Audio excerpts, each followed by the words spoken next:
EU-Außengrenzen ein wunderbares, tolles, fast automatisch die Entstehung von Lagern wie Moria.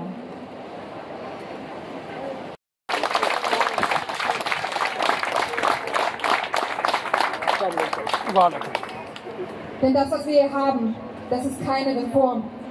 Das ist eine Aushöhlung der letzten Reste des Menschenrechts auf Asyl in der EU und in Deutschland.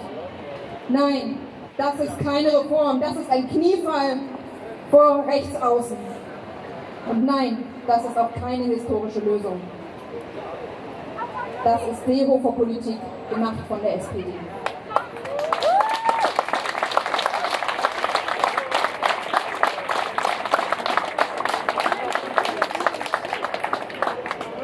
Wir sind heute hier, denn für uns ist verbunden mit dem Kampf um Profit, Ressourcen, Absatzmärkte.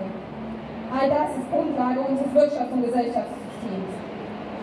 Und Menschen sind dabei sowohl für SPD als auch für Bündnis 90 nicht wichtig.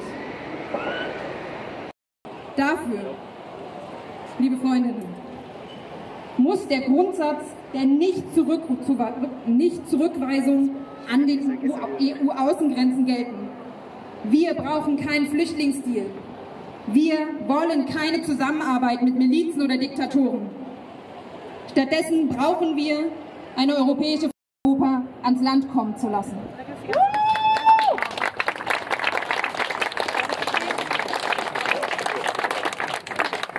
Frontex muss endlich aufgelöst werden. Stattdessen braucht es ein europäisches Seenotrettungsprogramm. Jetzt!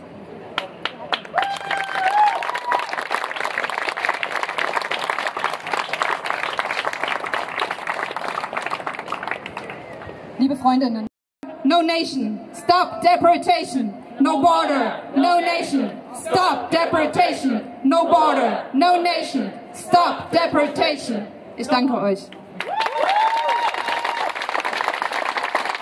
Reform ist ein Rückschritt zu einer Politik, in der Rassismus, Ausgrenzung und Abschiebung normalisiert werden. Deshalb rufen wir laut: We are here, we will fight, freedom of movement is everybody's right. We are here, We will fight, freedom of movement is everybody's right.